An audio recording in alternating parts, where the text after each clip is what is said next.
ભરૂચના ચકચારી મનરેગા કૌભાંડમાં પોલીસે ઝડપી પાડેલા 4 આરોપીઓને કોર્ટમાં રજૂ કરતા કોર્ટ આરોપીઓના 6 દિવસની રિમાન્ડની મંજૂર કર્યું છે। આ મામલામાં અત્યાર સુધીમાં 6 આરોપીઓની ધરપકડ થઈ ચૂકી છે।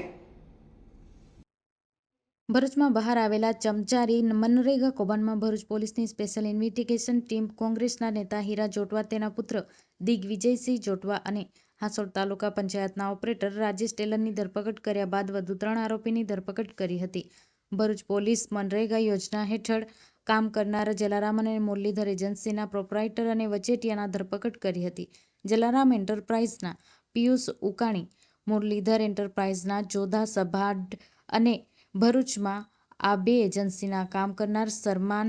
સોલંકીની પણ ધરપકડ કરવામાં આવી હતી। આરોપીઓને પોલીસ કોર્ટમાં રજૂ કર્યા હતા અને 14 દિવસના રિમાન્ડની માંગણી કરી હતી, જેની સામે કોર્ટ આરોપીઓના 6 દિવસની રિમાન્ડ મંજૂર કર્યા છે। રૂપિયા અન્ય કોના એકાઉન્ટમાં ટ્રાન્સફર કરાયા હતા તે સહિતના વિગતો મેળવવા પોલીસે તપાસનો ધમધમાટ શરૂ કર્યો છે।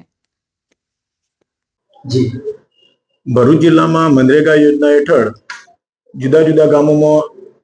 માટી મેટલના રોડ બનાવવા માટેનો કોન્ટ્રાક્ટ અને એનું મટીરિયલ સપ્લાય કરવા માટેનો કોન્ટ્રાક્ટ જે 2 એજન્સીઓને આપવામાં આવેલો હતો, એને 2 એજન્સીઓ દ્વારા પૂરતું કામ નહીં કરી ખોટા દસ્તાવેજો બનાવીને સરકારી નાણાં મેળવીને સરકારી નાણાંની ઉચાપત કર્યા બાબતનો ગુનો ભરૂચ શહેર એ ડિવિઝન પોલીસ સ્ટેશન ખાતે દાખલ થયેલો હતો। એના અનુસંધાને 2 દિવસ પહેલા હીરાભાઈ જોટવા અને ટેકનિકલ આસિસ્ટન્ટ કે જે હાસોડ તાલુકા પંચાયતમાં ફરજ બજાવતા હતા એવા રાજેશભાઈ ટેલરની ધરપકડ કરવામાં આવેલી અને તપાસ દરમિયાન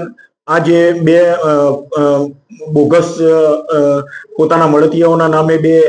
કંપનીઓ બનાવેલી હતી હીરાભાઈ જોટવાએ, અને એ જેના નામે બનાવેલી હતી એવા એમના મળતિયા એવા